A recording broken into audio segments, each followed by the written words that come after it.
Hey everybody, this is Omar McCallop, and today we are back with another Ask a Lender podcast. We have Melina here. With Daher Homes, powered by Costello Real Estate in Triangle. Absolutely. So, really quick story. We met in real estate class, right? Right. Trav Talks Real Estate. Shout out to Travis. We both was in his class. Really great class. We both took the classes together. We both passed with flying colors. She continued in real estate. I did. I sure did. and I decided to switch over and go into the lending side, but we have maintained communication and maintained Absolutely connection with each other. And so I wanted to have her here today as our guest on Ask the Lender. So we're going to jump directly into it. Tell us what got you to the real estate class? Like, why did you want to go into real estate in general? That's actually a very interesting question because I came from completely different background. Right. So my background was in pharmaceutical company, and I worked there for 5 years. And so when we purchased our first home, we had awesome experience with our real estate agent. Okay. She was phenomenal, and we loved so much whole process. And I was like, I was in that moment, I was just switching my career, and I was like, I think I love how she's working, how she's helping. Right. I really want to be like her. Honestly. Okay. She inspired me. Wow. That's a great story. Yes. And that's how me and my husband, I was like, hubby, I think we should try because I love it. And that's how we got to real estate, me and my husband. Okay. So that brings up two things for me. A lot of people get into real estate or any business because they had a bad experience. You guys got in because you had a good experience. Correct. So that's good to know. Yes. That probably drives you guys to be even better real estate agents because you want to live up to that experience and give that experience to other people. And you mentioned it also really quickly. They were probably the only people in the class that were a husband and wife team. Right. So that was an advantage right there. You guys could study together, bounce back on each other. So how did he feel when you said, hey, not only do I want to do this, you got to do it too? Right. And he was like shocked, and knowing me, when I just like start something, I got to finish it. And he was like, well, I guess I have no choice. So let's do it. And that's how we got there. And we successfully completed that class and successfully joined the Costello Real Estate together. And we were actually the only married couple in our firm. And now we have another couple. Recently, they joined together. And it was an awesome experience. Yeah, that's cool. I really like that you guys can, like I said, tag teaming and work together. Right. All the success goes back into the household. And, knowing you and watching you work, I could tell that you were pushing that. Your husband's a great guy, nice man, but I could tell you were pushing that train along the whole way, like, come on, we're doing this. So now how did that help with studying? Were you guys competing like, hey, I'm going to get a higher score than you? Or No. It was just like, let's just get through this? No, we were helping each other. Okay. Very much because my husband, he's more like laid back and taking it easy. I'm more like pushy, I would say. Right. So I was like, okay, we got to do it, and we have to pass together. Right. Like we were helping each other, and he was helping me more like emotional, like everything will be fine, we'll pass it. And I was like helping more like studying part, let's just study, let's just prepare the stuff. We have the exam coming, Yeah, we were helping each other. There was no competition whatsoever. Good. Yeah. I mean, the real estate test is tough. I mean, it's not. And then you have that pressure when you go into that state office and you take the test and you're sitting there and you're hoping that it pops up. I know. That's a tough 10 seconds or however long it takes. And I'm sure all the real estate agents that watch our show can really attest to that. So you have a slight accent. Yes. So where are you guys from? Where's that come from? So quick remark, my husband, he was born and raised here in Raleigh. Okay. Yes, he is actually first generation Raleighan, I would say. Okay. But me, I am from Central Asia, the country called Uzbekistan. Okay. I know not a lot of people may know or heard about this country, but yes, that's there are a primary language is the Russian and also Uzbek. So I do have accent, but I'm trying to keep up with my English. So, so do you speak both languages? I do. I actually do speak 5 languages. Oh, wow. Yes. So how do you keep up with that? Like, do you try to speak a little bit of each every so often just so that you're in practice? Yeah, it's actually hard sometimes. Sometimes I get confused in my head, in my brain. I was like, oh, that was not the thing what I wanted to say because it was something different. 5 languages. Wow, that's amazing. And so I do speak with my friends and family. It's more like a Russian and Uzbek. And with my colleagues here, with the work, with my clients and everything is in English. And at home, me and my husband, we communicate in English. And our kids, they are primarily English speakers. So, and besides that, I also do speak. It's my major Korean language. Oh, wow. I know it sounds crazy. You're all over the country, international wise. Right, but I'm actually not keeping up with that because I don't have somebody who I can communicate with. You have to have someone that you can practice with in order for it to. So that part is actually like slowly just sliding back. So I would say, and. We do speak Turkish and Farsi, so that is amazing. There are a lot of mixing I'm going on. So when you're out networking and meeting people, I can imagine that if you happen to meet someone from those countries, that has to be helpful, being able to communicate. Whereas I would be like, I gotta call somebody. Right? Yes, and that's why a lot of people in my community, if they have any referrals for Russian speakers, so they actually call me. They was like, okay, Milana, we got somebody who wants to see the house, but she only speaks Russian. I was like, okay, no problem. Well, there you go. Superb. In the real estate business, you gotta be as versatile as possible, especially with so many agents out here. You gotta figure out what's your niche and what you can connect with. So that's wonderful. I remember that, but I didn't remember it until you said it again. So that's really cool. Well, I sometimes talk about that, but most of the time I just myself forget about that. Myself just because I always it's just a part of your everyday life. So you don't think to say I speak 5 languages. Yeah. To you, it's like whatever. Yes. To me, it's like, oh my God, 5 languages is amazing. So now that we know a little bit more about you, we jump into real estate a little bit more. Sure. Tell us about the firm that you're with and what you like about it. Oh, that firm, I would say right after the real estate school, me and my husband, we were in search of the good firm, I would say, because the firm where you are affiliated with, it matters. Absolutely. Yes. So we were interviewing all these big names, brand names that everybody know them. So, but when we found the Costello, it is a small boutique, I would say, compared to other big firms. Right. But the culture, they're amazing. We are like a family. Right. We always help each other. Right. We have a chat like Slack, or like if I need something at 10 o'clock in the evening or nighttime, I can just type in, hey, I'm having an issue with something else. And there is always somebody who can just jump on it and then help me with this, the difficulties if we have such. So it's awesome. And we have broker in charge, great guy. You can always come up to him, say anything you have in mind or bothering you or help or any just advice, simple, It's a great firm, but it's small. And rapidly growing, by the way. Yes, we have a bigger office now, so we are growing big time. I love my firm.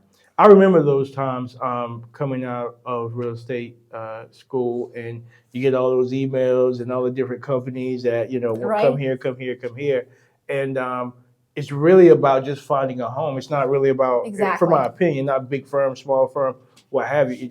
It's just really about finding somewhere that fits you and that you feel comfortable. Yes. And especially with you guys, it's a pair, it's a package deal. So that is another aspect to say, hey, we got to go and communicate and find a place where we feel comfortable. And sometimes it's a big box firm, and sometimes it's a small box firm. So certainly happy you guys found a place that you can thrive and that you love about it. That's wonderful. Definitely. So from the real estate aspect, jumping deeper into that, what do you feel like is kind of driving or moving rates right now? What are you seeing from the rate space? Yes, this question we get asked quite often, especially these days, because a lot of buyers, they are very concerned about the rates because they were like, oh well, 2 years ago it was different, now it's different. We were like, so Triangle area is growing rapidly. It is. And as of the statistics from last year, comparing to last year, this year we have 12% growth in newcomers. So they are moving to Triangle every day. I believe it's 5,000 people moving every month. Wow. Yes, that's a lot. So this definitely giving the impact. As of the rates, rates are not only in Triangle, as we know, it is nationwide, and it depends on economic aspects we are facing in this country right now. And New York stock market obviously giving the impact. So yes, we are hearing some concerns and hoping that something will change for the buyers, especially. I would say we are having a little bit of downside, and hopefully things will change soon. Yeah, I mean, from the lender side, and if I didn't announce before, I went to school. We went to school together, but then I decided to get out of real estate and focus more on lending. Yes. And so, from the lending perspective, the rates are pretty much stable. They're a little bit down, but I think that people, and we both know this, people are thinking about past rates and they're hoping that we'll get back there. I'm going to turn my head and look into the camera and say, hey, we're not going to get back there, right? We're not going back to those 3 or 4, or probably not, maybe 5, but we're not going back to those 3 or 4. So what, from the real estate side and from the lending side, I always say, hey, you got to move forward with your life. If you want a home, if you want to build equity for your family and buy a home and do all the wonderful things that home ownership includes, go ahead and do it, because waiting for, to get the rates of oil back is probably not going to happen. No, that's what I'm saying. Comparing what we had, a lot of people, they concern like, oh, 2 years ago it was different. I was like, yes, it was a historic moment, basically. Right. I was talking to someone else. I talked to a bunch of people, and I'm sure you do too. Where we are with rates is pretty standard. I mean, right now, this is where we should be with rates. We want, people, everyone wants something different, but we're really on track as to where we should be. Like you said, that was an historic time. It was a time that, probably won't, come around again. So it's not that we are in a bad place. No, absolutely not. That's absolutely not what I mean. But a lot of buyers, like from their perspective, I would say. So they were like, oh, we want to wait. I was like, well, we don't know. We are hoping we don't. Maybe a little bit, but we don't know. Yeah, I just encourage people, listeners and other agents and lenders will attest to this.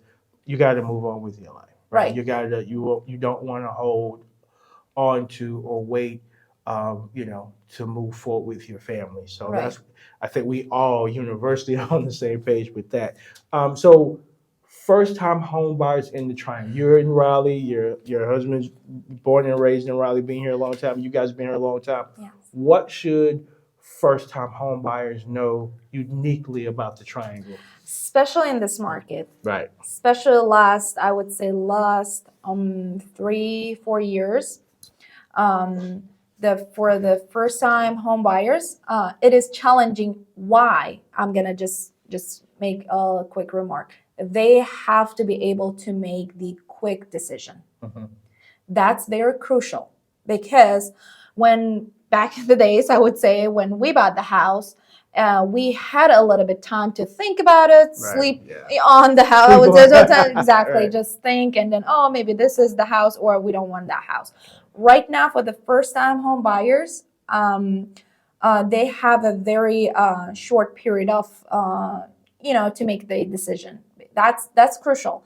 And first-time home buyers, I would say the get pre-approval before starting any like the process. That is very important. Pre-approval. Give me a call. Yes. You guys know who to call. Exactly.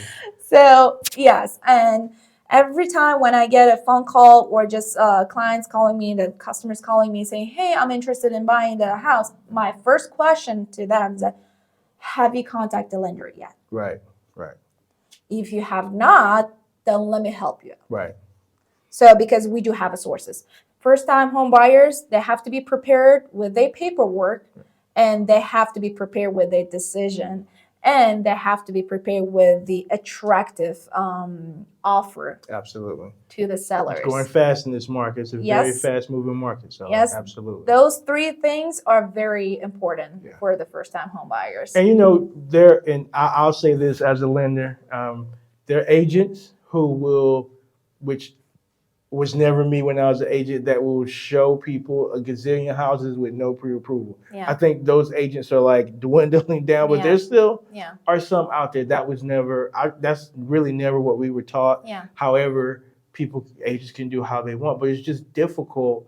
We're in the same boat. Get a pre-approval first, because not only, it just lets you know what you're doing. There's no need to look at a $500,000 house if you're only going to qualify for $350. Exactly. So, or $350K versus looking at $500K, and it saves everybody time. Yes. So it's just like, hey, before you go to the mall to go shopping to your favorite store, you gotta know how much money you have. Oh my God, you just literally took words out of my mouth. I was always on the phone, or like to meet people, I would say, let me just give you a very simple example. When you go for shopping, grocery, for clothing, doesn't matter. You gotta have money in your pocket, whether it's your credit card or cash. Gotta know how much you can spend. Exactly. You can just go and pick everything in your basket and then go to check out and you don't have money. So that's the same thing with a housing. Yep. So and a quick plug, that's what makes me a really good lender, because I was a real estate agent. I'm able to see it from both sides of the coin. I know that when I was an agent, what I want and needed from my lender. And so I try to take that into, now that I am a lender, make sure I give all my clients what I would want. Like they say, treat people how you want to be treated. So that's how, I approach that. So my other question becomes, I always ask agents that come on the show, what is your niche? Because there are a considerable amount of agents in the market. Yes. So like there's a lot of people moving into the triangle. There's a lot of agents in the triangle too, right? Yeah. So what makes you, what do you do better than anybody else? What is your niche when you say, hey, come to me because I'm great at X, Y, and Z? So I will speak from my background, my clients. So most of my clients, they were actually first-time buyers. Okay.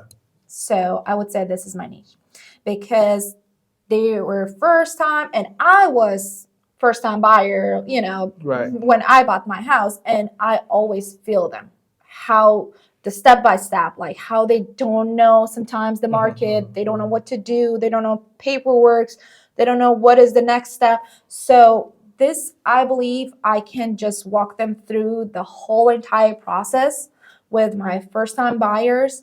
And I also had great experience with the VA buyers as well, and newcomers who are just moving to Triangle. Like they could be with a different background, like again, Russian-speaking community, or like Uzbek-speaking community, which is actually Turkish similar. Right. So those I would specialize. I think I specialize better with those clients. And the good thing about first time, even though they may not be first time home buyers, with the amount of people moving into the triangle, they're first time home buyers here. Yes, right? Even that's if they what have bought somewhere else, this is their first time here. So having that customer service and having that feeling of, not too long ago having bought your first home, you can give that energy to them and make sure that, okay, I know what this is like because I just went through it. Yes. And certainly the VA loans, there's a lot of bases in the market.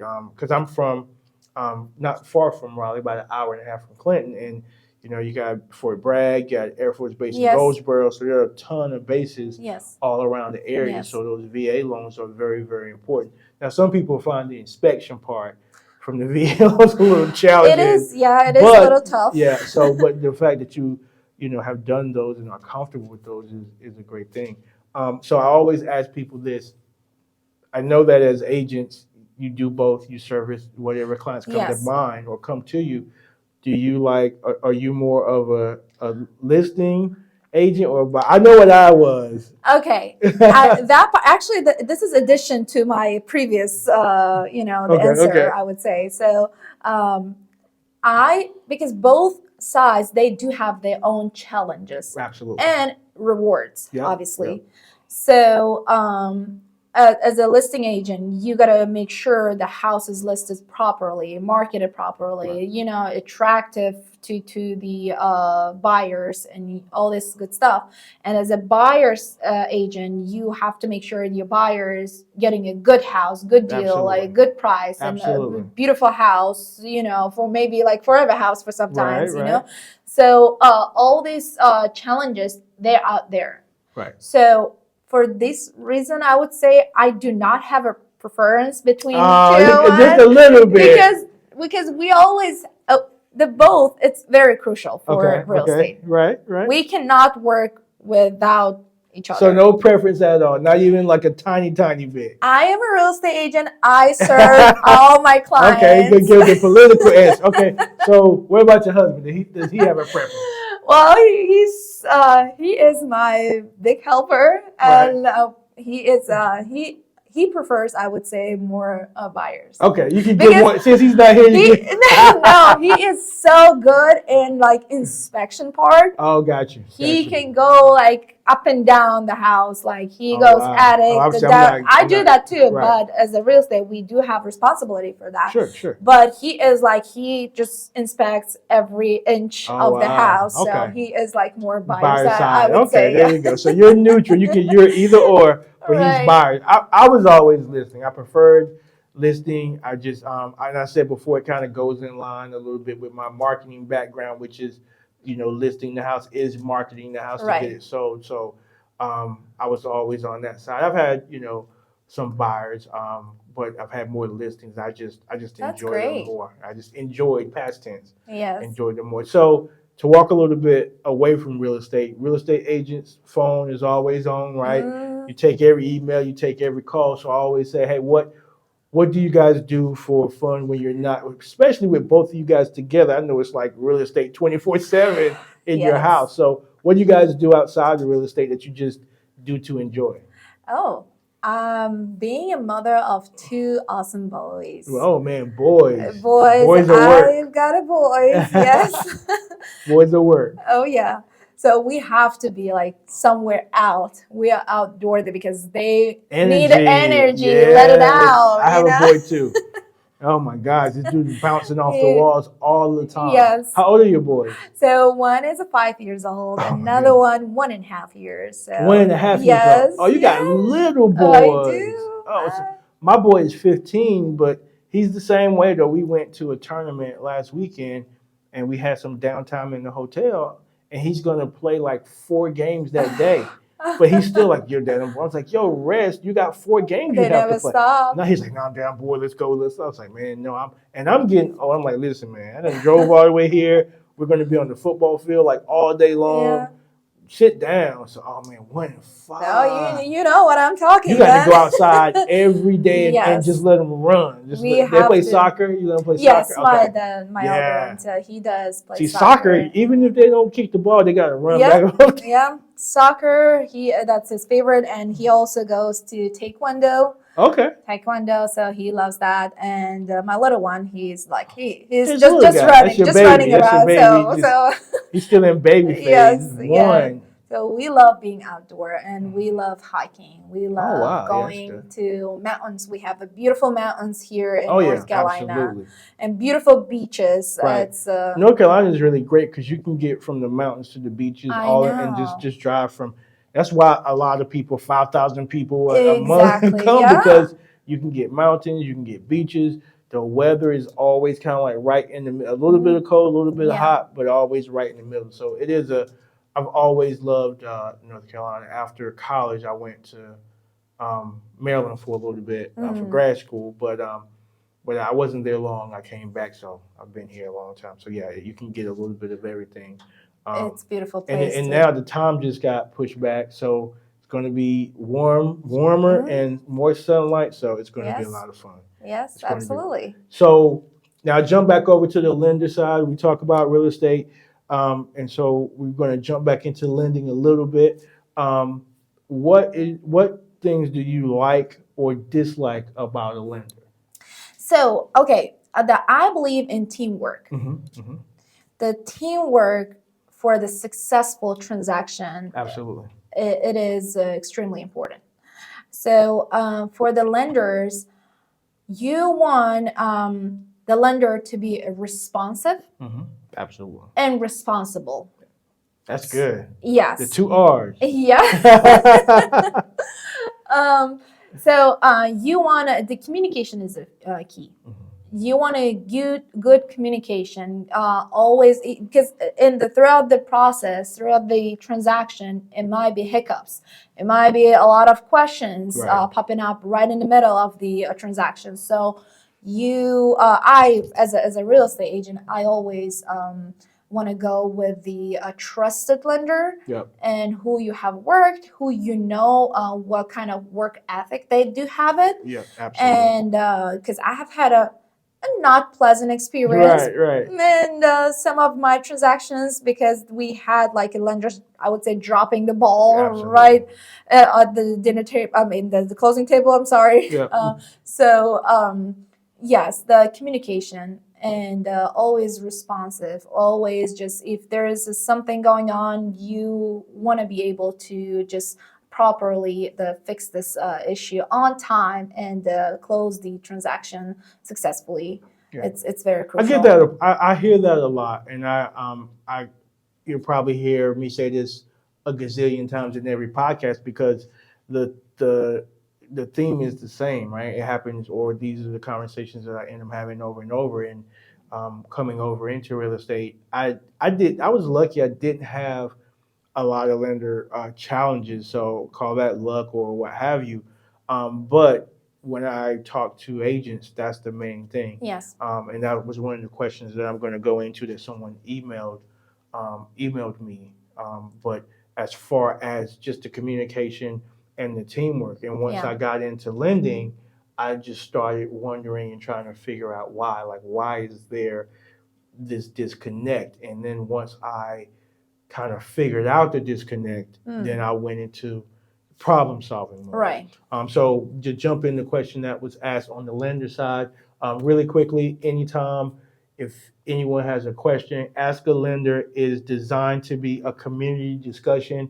We don't go out and cut and we just talk about what we feel like people want to hear about or want to know in real estate and in lending. So anytime you have a question for an agent, for me, for any of my guests, you can go to askalenderpodcast@gmail.com. It's going to pop up on the screen so that you can email us at any time with any type of questions. Some of the questions that I asked her today came from there. And so the lender topic or conversation for this week is about communication. Communication between the lender, the agent, and the client is the most important thing. It's more important than, this may sound weird, but from my perspective, it's more important than your credit score. It's more important than your DTI. It's more important than how much you make. It's the most important thing because all of those things we can communicate about. Right.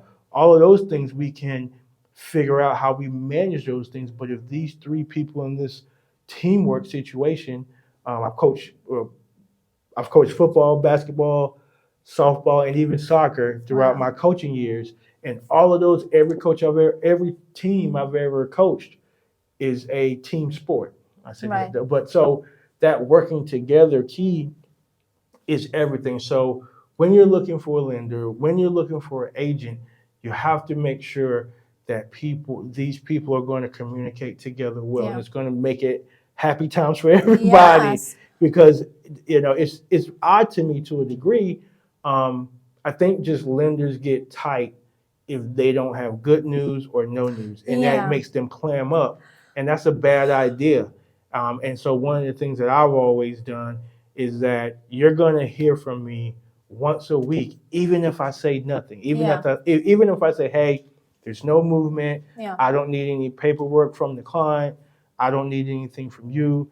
There's just no movement. There's nothing else we can do. We're waiting for processors or underwriters or any of the people in the loan line of people that it takes to get a loan. And sometimes, even agents aren't aware of all the little steps and processes that it takes to get the loan from A to B. And that's not their job to know. Yeah. But at the very least, we have to communicate and say, here's where we are. Yeah. Or, hey, we're still in this space. Everything is okay. Yeah. But I think that I know that I realize that constant communication is going to make everybody feel more comfortable and make everybody feel, just happier throughout the process. Absolutely. Quick story, which actually happened recently with one of my clients. And when I called him first attempt, and he was first of all, I understand his frustration because he is trying to get his pre-approval, and a lot of agents, lenders are calling him, and then he answered pretty rude. It was like, oh, who are you? Like, why are you calling me? And the lender? No, client. Okay. So because he actually left the inquiry in my website, so I did not chasing him, basically. Actually, I knew that he is going to be my client at that time.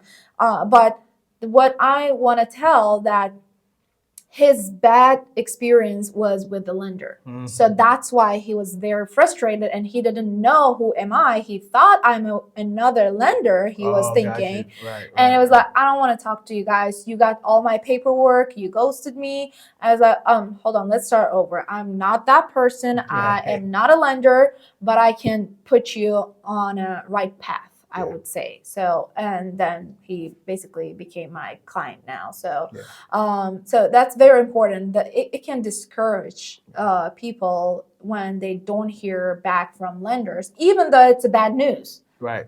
Even though it's bad news, just give some feedback so they know what they're gonna do next step. So, it's very important to work with a good lender. So, and I don't. You're always going to get communication. You're never going to be in the dark. Is everything going to go perfect? Yeah.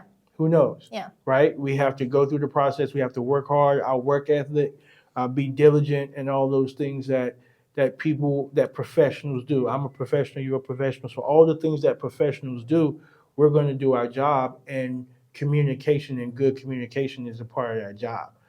Even again, if it's hey, I want you to feel comfortable, so I'm communicating with you, even though we haven't made there's no new information. Right. But, I never leave people in a black hole. And another thing too, another question that came in was about the speed of the lending process. Yes. And one thing that you have to remember is documentation. So if we are asking for documentation, any type of documents that you're turning in, W-2s, pay stubs, et cetera, the delay in the documentation causes a delay in the process. So I've had clients to say, okay, hey, it's going to be a 30 or 45 day close. Yeah. Absolutely. And sometimes we can close in less than 30 days as well, depending on the situation.